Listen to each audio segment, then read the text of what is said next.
ഒരു ബക്കറ്റ് മീനുണ്ട്. ഗൈസ് ഇതിൻ്റെ മുള്ളുണ്ട്. നമ്മൾ ഹൈലി റിസ്ക്കിലാണ് അവിടെ നിൽക്കുന്നത്. മച്ചമാരെ നമ്മളിന്ന് കിടിലം മീൻ പിടിക്കാൻ വേണ്ടി വന്നിരിക്കുകയാണ്. ഇവിടെ ആസാം വാള പിടിക്കാൻ വേണ്ടി വന്നതാണ്. ഒരു വലിയ കുളമാണ്. ഇതിനകത്ത് നമ്മൾ മീൻ പിടിക്കാൻ വേണ്ടി പോയാണ്. മീൻ പിടിക്കാൻ ഒരാൾ താഴെ ഇറങ്ങി നിൽപ്പുണ്ട്. പുള്ളിനെ ഞാൻ കാണിച്ചത് ഒക്കെ ഊരി തുടങ്ങിയാണ്. ഡോക്ടറാണ്. ഇറങ്ങി നീന്തി പിടിക്കാനാണ് ചാൻസ്. നമുക്ക് മീൻ തന്ന് സഹകരിക്കുന്ന പുള്ളിയാണ് ഇതാ നിൽക്കുന്നത്. ഈ പുള്ളിയല്ല, പുള്ളിയെ കാണിക്കരുത്. പുള്ളിയുടെ വീട് ഇറങ്ങി പെട്ടെന്ന് ഇറങ്ങി മീൻ പിടിക്കും. നമ്മൾ ആസാം വാള പിടിക്കാൻ നേരെ പോയാണ്. അളിയ പെട്ടെന്ന് മീൻ പിടിച്ചോ. ഇഷ്ടം പോലെ വന്നാൽ മതി. ഗൈസ് ഇതിൻ്റെ മുള്ളുണ്ട്. നമ്മൾ ഹൈലി റിസ്ക്കിലാണ് അവിടെ നിൽക്കുന്നത്. മുള്ള കൊണ്ടുകഴിഞ്ഞാൽ സെപ്റ്റിക്കായി ചത്തുപോയിട്ടുണ്ട്.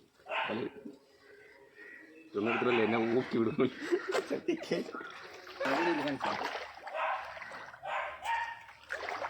പിടിക്കാറിയാന്നുള്ളവർ പിടിക്കുന്നുണ്ട്. അതിങ്ങനെ കാണിക്കും. ഞാൻ എടുത്ത് കോരിയിട്ടേക്കാം. ഇങ്ങനെ കോരിയിടുമ്പോൾ പറ തീരും. ഈ പാഷ് ഇത് പിടി. നേരെ പിടിയിടാ. നേരെ പിടി. മറ്റേത്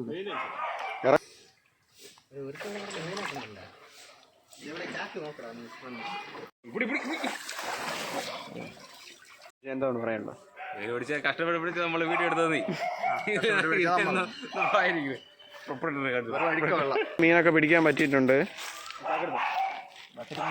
ഒരു അരച്ചാക്ക് മീന്, ഒരു തൊട്ടിയിലൊരു മീന്. തൊട്ടി കൊണ്ട് പോയിക്കൊണ്ടിരിക്കും. എന്താണ് ഇതിലെ എക്സ്പീരിയൻസിനെ പറ്റി പറയും? മീൻ പിടിച്ചപ്പോൾ കൊള്ളായിരുന്നു. ഞാൻ ഇതിനു പോയി പിടിച്ചിട്ടുണ്ടായിരുന്നില്ല. ഇതിനുള്ള നല്ല ടേസ്റ്റാണ്. അത് സൈസില്ല, പക്ഷെ നീളമുണ്ട്. ഇന്നത്തെ രാത്രിയത്തെ പരിപാടി ഇതാണ്. ഇതും കപ്പ. അണ്ണൻ കപ്പ വാങ്ങിക്കുന്ന കിട്ടിയ മീനാണ് ഇനി തട്ടാൻ വേണ്ടി പോകുന്നത്.